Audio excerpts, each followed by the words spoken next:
this kind of planning beyond the kind of normal and institutionalized planning processes. Do you think that at the beginning, it was more difficult for the decision makers or public to accept the idea that those industrial areas could actually turn into something really nice, really modern, really useful? Or right from the start, they say, yes, this is a great idea, let's go with it? Of course, there were a lot of, they are different kinds of actors. A lot of actors, you know, that the Ruhr area is one of the most populated areas we have in Germany as a concentration, an agglomeration of a lot of different cities and areas. And so, of course, there were people not agreeing with this idea, having doubts, having seeing the problem, seeing also the industrial heritage as an icon of loss of jobs, of loss of economic development, of prosperity, which actually was. I mean, the industries, they were falling apart, they were translocated to other areas, they were obsolete, and so were the buildings. And so these buildings were symbol of decay for a lot of people, but not for all. And so starting with the project and showing in some little examples, showing that they can be transformed, that they can be a space for experiments, a space for the people, and for further development, for an idea of industrial tourism, which was the tourism of industrial heritage wasn't popular at that time. And so it took time, but there were some strong people in the beginning which were convinced that this is a very good idea, and they were, fortunately, they had some influence in decision making, and so it was possible to start the project. And Dr. Feinholz, I'm turning to you.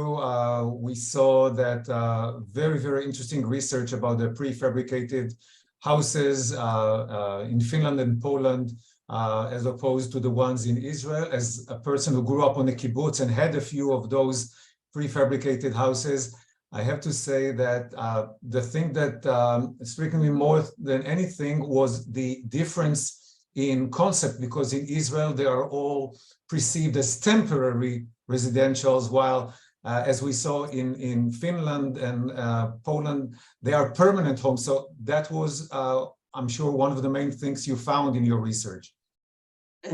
I think what happened was that they also came to Poland as temporary housing, but because of their quality, they were able to stay there. The idea was that these houses were only temporary measure.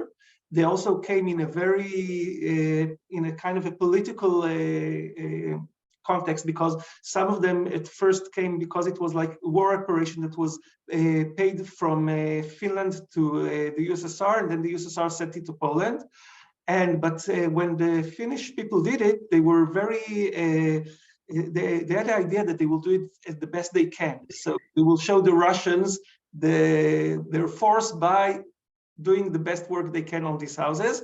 So the houses that were coming to Poland were of very, very good quality. And afterwards, when there were connections between the two countries, also really good quality houses came.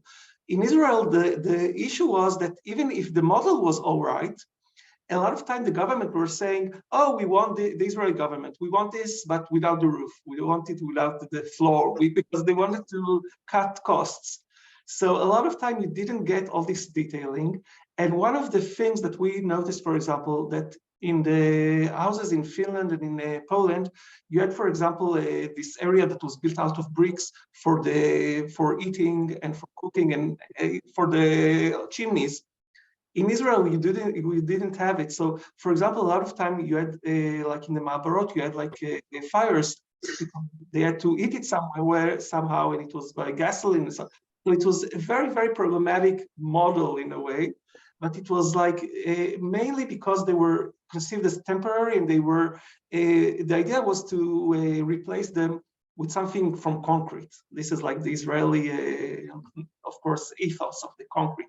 So they were not supposed to stay, but still some of them are there. So it's like they didn't disappear. They didn't disappear totally. But in Poland, because of the quality, they maintain to stay there. Although in the case of Yazdov, they are threatened because of development, because of course it's very, very attractive plot in Warsaw. So it's endangered heritage in a way. I know that we at the Council for Conservation of Heritage Sites in Israel, in each and every one of our districts, our district managers have quite a few of those that they are fighting to keep them and to emphasize their historic importance. And I know that I saw in your presentation that in Finland and in Poland now they do understand what an important role these prefabricated houses played in their history. How do we make this happen in Israel or in other places as well? Yes, I think in Israel we need to address the issue of memories, because in a way we can't put this heritage in the same rubric that we put the Bauhaus heritage or the international style heritage. We can't put it there. It's not like something that is dealing with also with what was considered high architecture, like architecture with a big A. And this is part of the problem generally with industrial heritage, because a lot of it was like manufactured and it doesn't have like this also national ethos because it was imported. So I think we have to think about the fact that we have here a kind of an heritage that is really part of the Israeli story. It's like you can't speak about the kibbutzim at the time or the ma'abarot at the time without addressing them and without saying like this is the place that people live first. This is their first home in Israel. It was not an apartment. It was not something else. This was the first house. And then we can consider how it can join us in the Israeli story also, not only in the kind of a Finnish story or other stories. And also, I think we should, in general, address the fact that industrial architecture should go into the history of architecture at large. It's something which is now absent from a lot of books. You see a lot of churches and other like what's again the architecture with a big A, but we need to address the fact that housing and this day-to-day buildings are part of our heritage, the same as like the Sistine Chapel in a way. I'm like going very far. It's like it's part of people's heritage. It's part of their stories. And in Israel, it's part of a lot of people's stories. I couldn't agree more. Dr. Offerman, I'm coming back to you.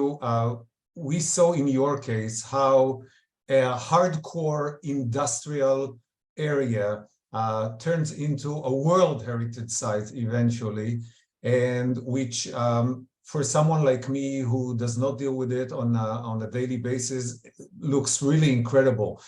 What advice can you give to someone who is maybe today in the position the people in North Rhine-Westphalia were a few years ago, to start this process, hopefully getting maybe not to a World Heritage Site, but to something that can be used for generations to come? Yeah, the first advice I would give, do not start with demolition. Yeah, this is an attitude we have a lot here in Europe and in Germany. Starting with the demolition, doing a tabula rasa grind, and then starting thinking. So this is a very simple but very clear advice. Do not start with demolition, start with thinking. And start not only with thinking about just conservation, but try to develop ideas how to integrate development issues, use issues, local needs you have in these areas, how you can integrate them into and with the questions of conservation. That's I think a very crucial point. And the other crucial point is go out and talk with the people, take the people which are there, take them and bring them into interaction. They often have ideas, not always, but often they have ideas, they have memories, they have a relation to this place, and they have ideas how to use it. And sometimes it could be a starting point to open the area, to let them in, using at least the green spaces, which are not difficult in the reuse. Yeah, maybe the buildings is another step. So try to open the area and to make them popular, to make them known, and to communicate with a lot of different people, with decision makers, but with the people who are living there, with artists, but also with people who are looking for an office space, whatever, and trying to find out what is the fan group, what could be developed as supporters of the conservation and the careful development of these areas. So that would be very shortly said, some advices I would give. And I'm sure, Dr. Feinholz, you agree that even if it's broken, it doesn't mean necessarily that it's something that be demolished, like in the case of the prefabricated homes. No, I think it's important that we'll have them. I think it's a stage in our history. It's a stage in our heritage. It's a stage in the way that we became a society. And I think we can find ways of still using it. Of course, in Israel, it's more complicated because the houses, for example, were a lot of them were like for example, the one in the Ma'abara were designed to be like 2 rooms, but for 2 families. So it's like, and some without installation or partly installation. So it's not that you can say that now we can turn it into a house that can be lived today, but there are other uses and there are other ways of using these houses and still keeping them to be part of our environment, part of our story, the story of the place, especially in a place where this is like the oldest part of the place, the oldest part of the area. It's like there are no older buildings, so this is like the starting point. I think that all of us will agree that all we can do is hope that people, decision makers in Israel, in Europe, all over the world, will follow this incredible work that you had shown us. And we are very close to successfully finishing the first session of this conference. I want to tell everyone at home that we will have about a 20-minute break now for recharging and lunch and whatever. During this time, you can also visit the different pavilions of the conference and get a lot of information and videos and documents that are there.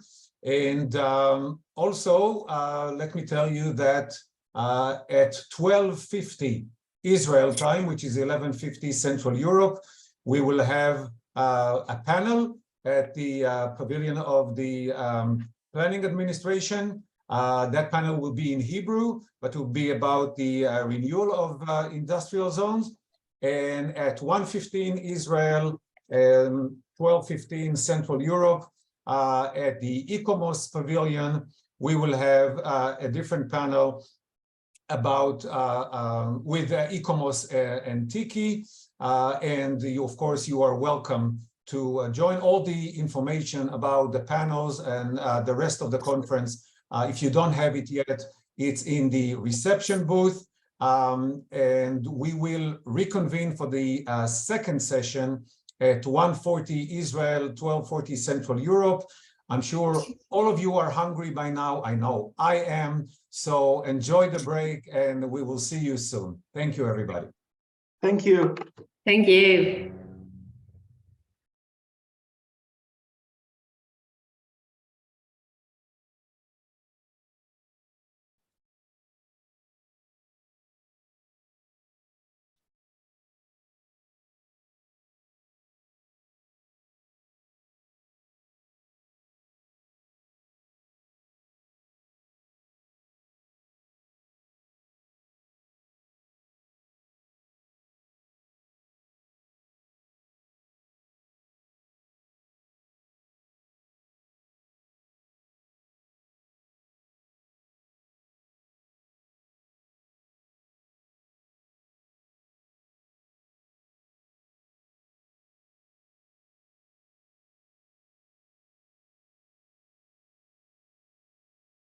apartment.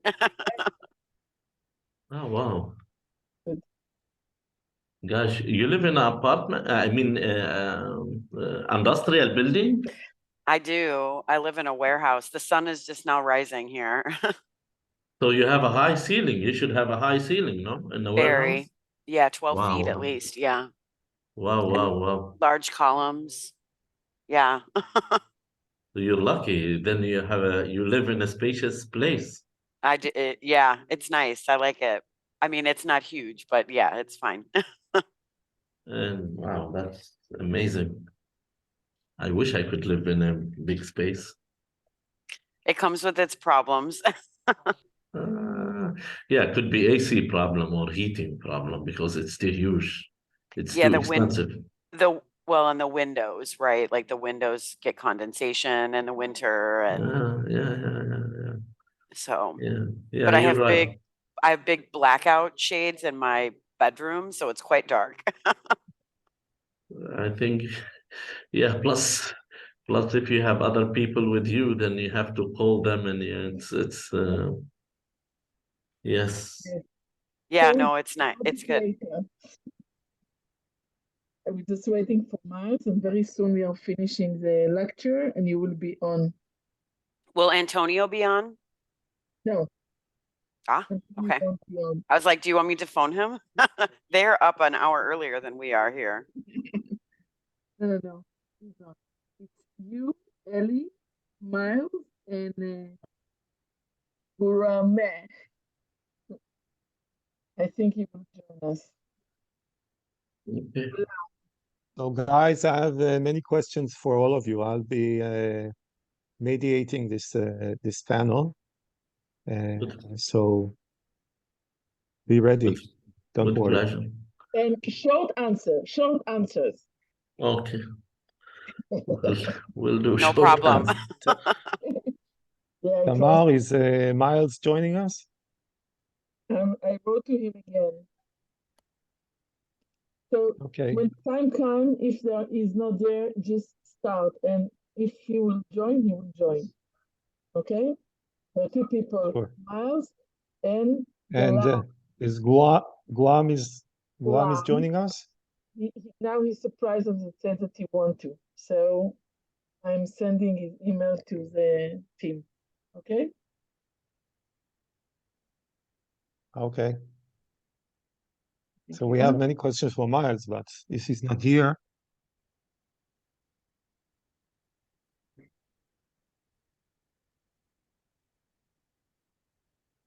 Amy, I will probably ask you about if you found any differences between buildings of industrial character and other buildings that you have been taking care of. Sure. And Ellie, I would also like you to, I heard that you have had many projects, and one of them was a very interesting building in Germany, if I'm not mistaken. Yes. It's not yet a finished. military site. Yes, correct. So I might ask you a few questions about that too. Okay. Sure, with pleasure. And Right. in Dubai, if you have been to Dubai, also in Dubai, many projects, but only one project, industrial or a shipping container, only one. Yeah.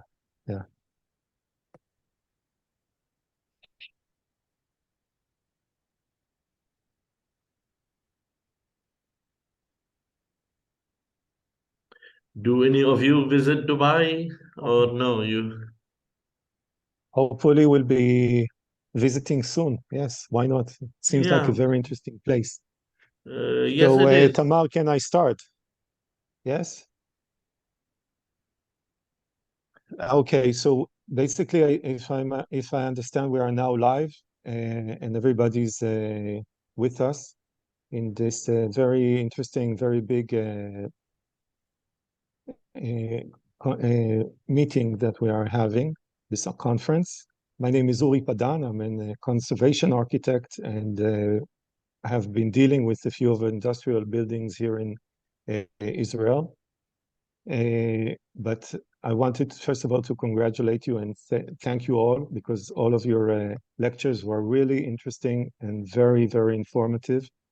And I want to use this time to a bit to go into a few of the differences and a few of the significant differences that we have for industrial buildings and for other buildings. So I'll start with you, Amy. Is there, in your lecture, you have talked about a lot of the different materials and different technologies. And can you pinpoint or see any difference in technologies which were for industrial buildings or industrial sites, which would make it will make a difference or make them more significant in a way? Yeah, I'll try to answer that question. So with industrial construction originally, and again, I'm coming from the Amy, have you States. heard me? Yeah, can you hear me? Uri, can you hear me Yeah. on my end? Yes, okay. I can hear you, yeah. Okay, sorry. So keep in mind, I come from the States perspective, not necessarily worldwide. But when we had buildings that were originally constructed for industrial use, they didn't always, and this isn't always the case, but we don't always see like kind of an elevated level of details, meaning they maybe are cheaper construction, they use less sophisticated detailing that would have been there at the time. So when like the house that I happen to live in is a warehouse that was converted to condos, when you kind of dig deep into the details of construction, it's not always super great. And so we then have to accommodate doing repairs that accommodate that kind of lack of details during original construction. With many, not all, but with many of those transitional masonry buildings in the United States, and that really does cover a wide gamut of our construction, from early skyscrapers to warehouses, so on. That steel is very rarely protected. And so really we kind of across the board, we're constantly dealing with corrosion of steel issues. Once these buildings start to get 70 years, 100 years, and I know that's young compared to many countries that are on here, but you know, we're happy to target repairs that are in the 50 to 100-year range. So hopefully that answered your question, but the most vulnerable type of construction is, at least here, is when they were built without any flashings or any protection of that steel. And now we're having to deal with that steel because either the steel and masonry are touching, or there wasn't anything to help, you know, with the water management once that came in. So a lot of what we deal with many types of buildings is kind of the durability and resiliency and how well those buildings manage water. So with like this warehouse as an example, instead of being a 4 to 6 foot wide, mass masonry building, it's 8 inches wide, and we don't have a lot of water management, so it just can't handle the water behind the scenes. What would be the youngest building that you've taken care of? Oh, youngest. I mean, Yeah. we have projects where we have issues during construction, so they are quite young. We have some buildings that are only in service for 8, maybe 10 years, and they're already having water leakage because the design details were not suitable. So, yeah, it's unfortunate, but true. Thank you. Yeah, Eli, thank you. I've heard that you have done a lot of projects around the world, and one of your interesting projects would be in Germany, military base. Can you Yes. elaborate about it? Yes, it used to be. Hello, everyone. Thanks and pleasure to be with you all. I'll be very quick. Yes, it is in Hogentanchen in Bavaria area. It is, I think this military base came to an existence in the 01 or so. It's a preparation, and I used to work for an Emirati investor where we bought this military base, and this military base was used in the 1920 and 1930 to recruit soldiers, young men and soldiers, and that's what they did, recruitment. So it's a full camp with all administration buildings and so on and so forth.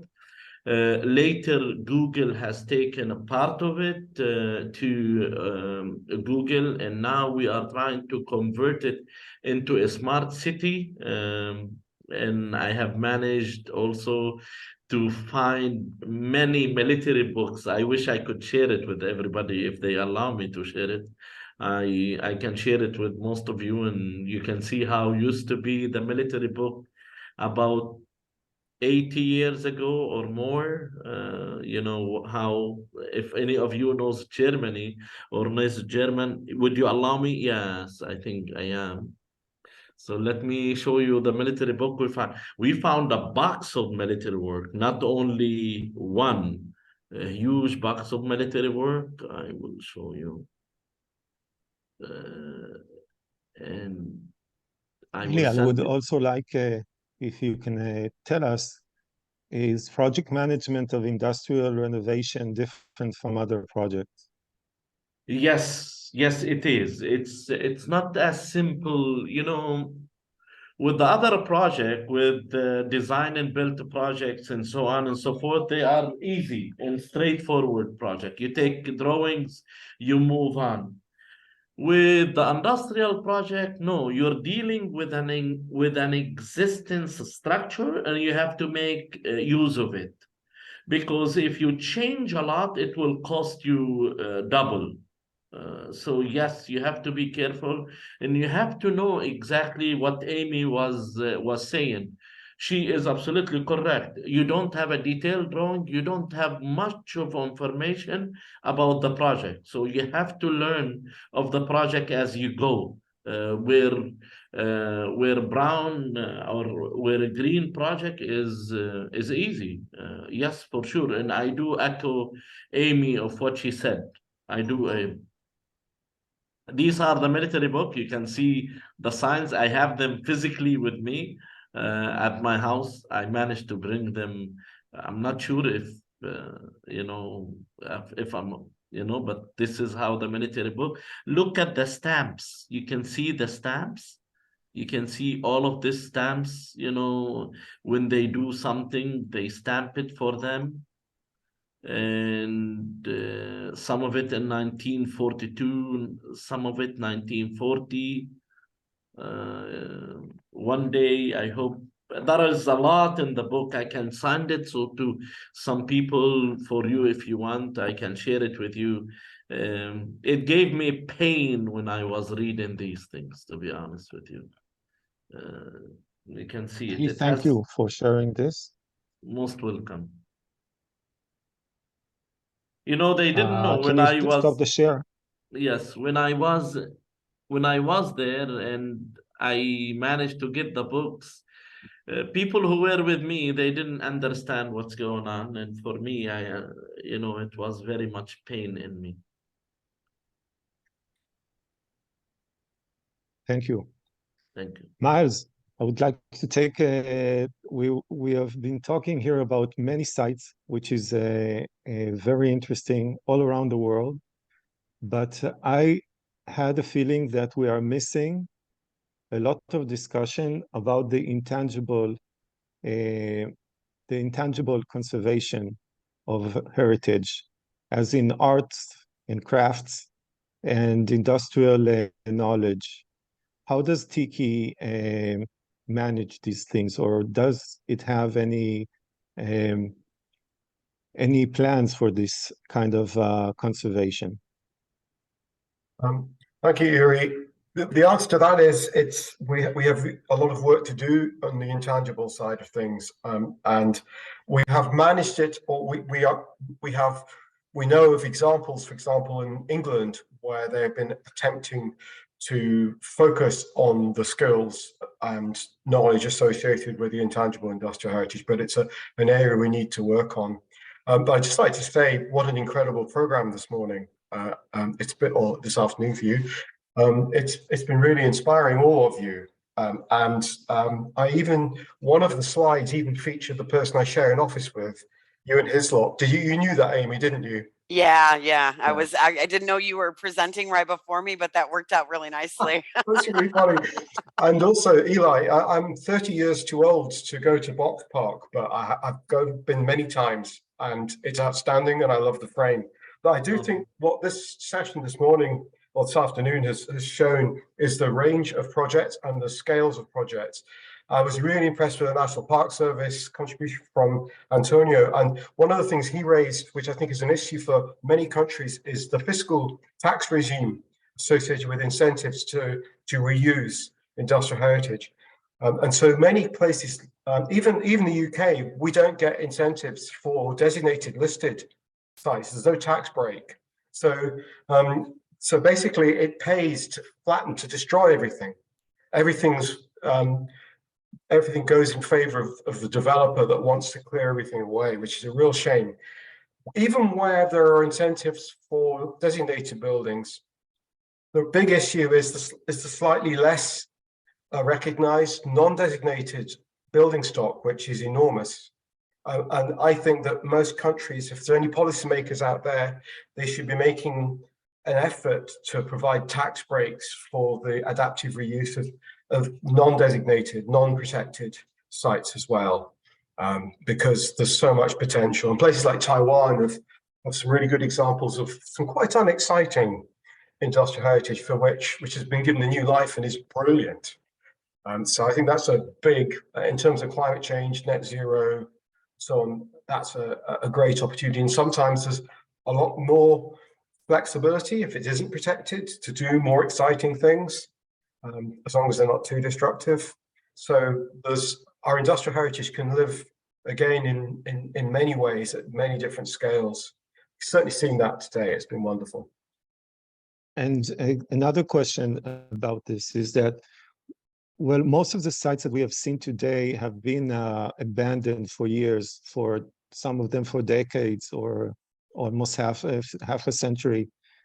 But there are places which are living now that are, sustainable, or that are in use, and that have their architecture, and also they have their intangible knowledge in them. Does the Tiki have a policy for these kind of sites? Well, I think what you've touched on, there isn't a coherent policy, but what you've touched on is, one of the things about industrial heritage is that it's a dynamic entity. So even when a site is still being industrial and still doing much what it was designed to do, it's constantly evolving. So it isn't really representative to try to save something and fossilize it, and try and hark back to any particular one point in time, because they're constantly changing, and businesses that drive the industries themselves are constantly evolving and trying to make more money or whatever. And that takes us up to now, because there's a lot of industrial heritage, like the bridge behind me, that's operational. There's a lot of stuff in the United States. There's a lot of live industries who have infrastructure and buildings that are still occupied, maybe not for the same original purpose. And that's part of the story, and we have to respect that. And it's often the only route towards a sustainable future, or the best one. Live buildings are just as important as dead ones. They tend to have fewer, well, that's not the case. I was going to say they tend to be less contaminated, but often they will have things like asbestos lurking in them. The views from Chicago, just those, what a nightmare. What an incredible achievement to bring them back. But yes, the live stuff the occupied stuff is really, really exciting as well. And you tend to have more of a community base around existing surviving community base as well, around which to base any future project. I went on too long. Agreed with all of that, Miles. Yep. Same here. Thank you.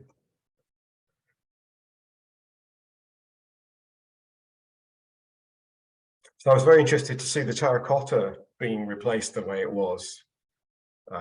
We actually, I would say, and I know this is kind of overstepping a little bit or an overstatement, but our terracotta buildings here in the United States are one of our more fragile types of construction, just because, you know, terracotta itself, the piece does a great job holding up, really durable, actually denser than brick, as I pointed out. But the problem is that it really is right up next to a lot of that steel, like J-bolts holding it in place and all of that. And so once that water or moisture is in the air and once that corrosion starts, it becomes catastrophic for those types of buildings. But yeah. I didn't get a sense that in Porto, Matosinhos, which I also know, I've got family in Porto, believe it or not. I didn't get the impression that there's quite the same climatic challenge that there is further north in Northern Europe and in North America. The materials looked a little bit more less under threat. Perhaps. For sure, if you're in a mild climate, though and I lived in Seattle for a long time because they had an earthquake in 2001, and I actually moved out to Seattle, and actually we repaired a bunch of terracotta that was actually in decent shape because Seattle, well, I think now it's starting to, but back then it just didn't get that cold, and so even though you certainly were in a salt and a moist climate, that freeze thaw just kicks it up a notch to a whole nother level. So you're absolutely right. Those northern freeze thaw regions really become more destructive than mild climates. Yeah, I'm definitely hoping to go to visit you in Porto and Matosinhos, because looks an amazing site, and it always upsets me when I see beautiful archives because ours seems such a mess compared to those beautiful, beautiful archives and wonderful buildings. Yeah. It's all relative, right? Yeah. Gulen, do you want to, I would like to ask you, because the project was really, you know, very beautiful, and you have kept all the spaces, and it is a very deep project. Is there the winery itself, does it still have any connection today? Is there any remembrance of the winery other than the architecture itself? First of all, hello everybody. Thank you very much for having me. I'm sorry, Miles, I didn't understand you were talking about Casa da Arquitetura, and so I wasn't. I didn't understand you were talking to me just because I entered in the. Don't worry. But I will be very happy to have you in Matosinhos and to take you on a tour to Casa da Arquitetura. I don't have the best conditions here. I just finished class, so I don't know if you are hearing me okay or if the sound is okay. Okay. We're hearing you fine, Guilherme. Thank you. Thank you. We're hearing you fine. In Matosinhos, in Companhia Vinícola, in the old industrial building, there are no activity regarding the wine, but the company that founded that wine, the industrial building, which is a company that was created by Clemente Menezes, which was a industrial Portuguese man that went to Brazil and then came back to Portugal and bought a lot of land in the interior of Portugal in the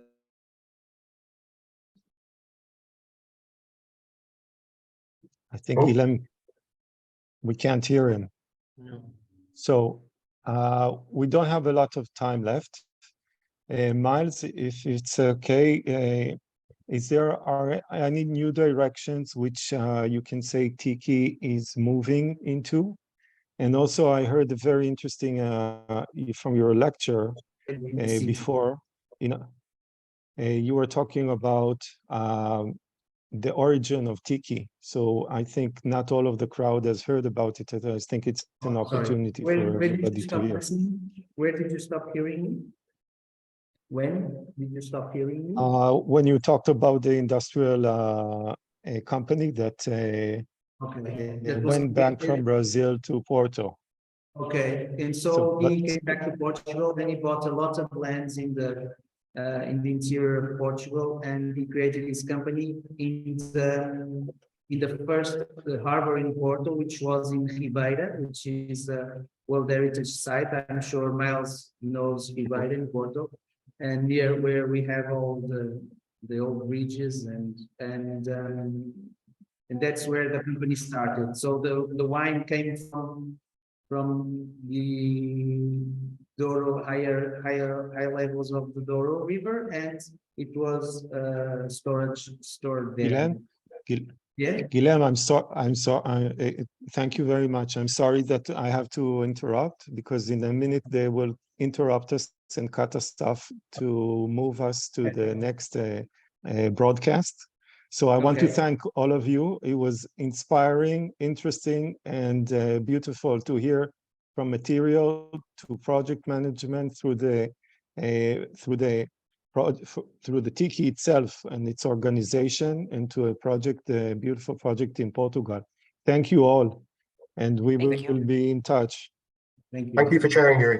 Thank you. Thank you.